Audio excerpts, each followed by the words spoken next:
So I've got some updates on my V8 project here.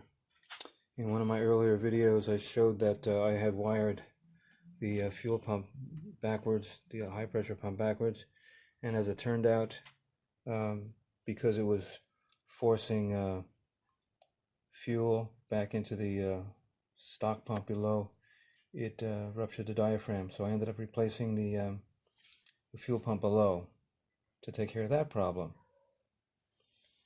I also added a fuel pressure gauge to the output side of the fuel pump. So now I have one for both the return line and for the pressure side of the EFI to see what the pressure actually is.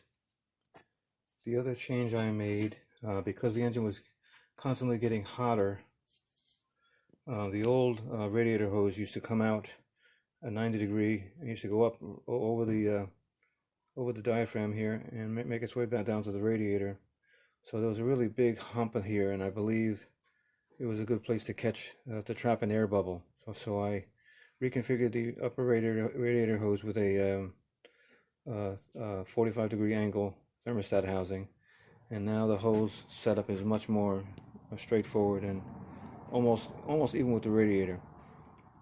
And then I finally found a nice 16-inch fan, 16-inch pusher fan to replace the two little 8 inches that I had on there.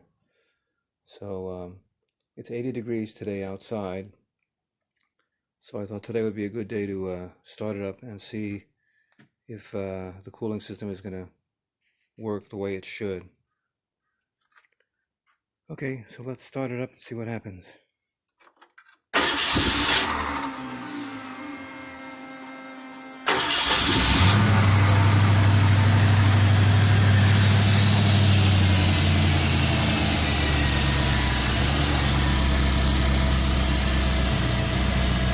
So the engine temperature right now is 87 degrees.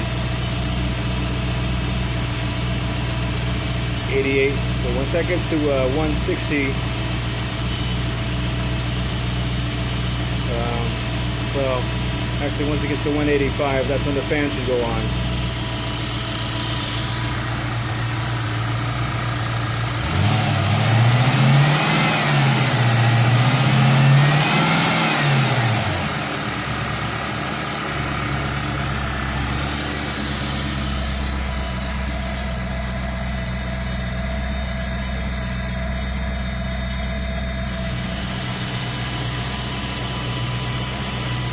Pressure is running about 70 pounds.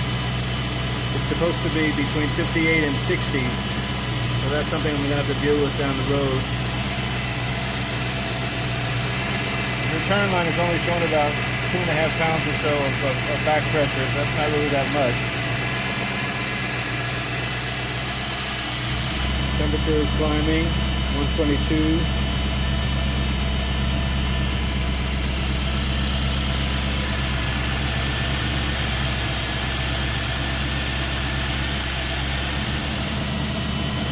The AFR is a little rich, 13.6, 13.5. Once it gets to 185, the fan is supposed to go on.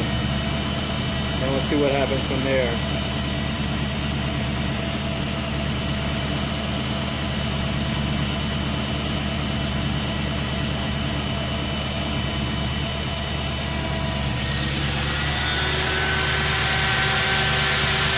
Okay, the fans are on at 185.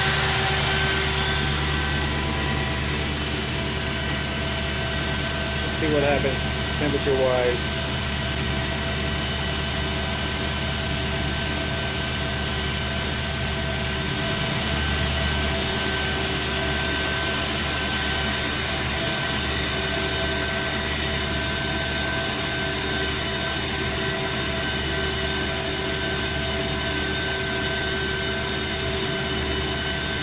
But it's still creeping up a little bit.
So the verdict for today is we know we're getting 70 pounds where we should be getting 58 to 60 pounds of fuel pressure.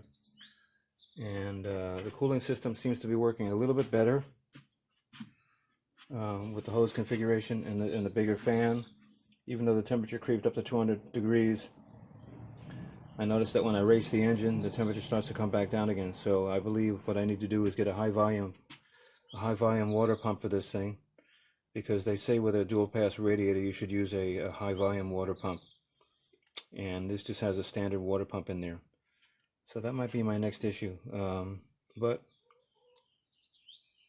we'll see.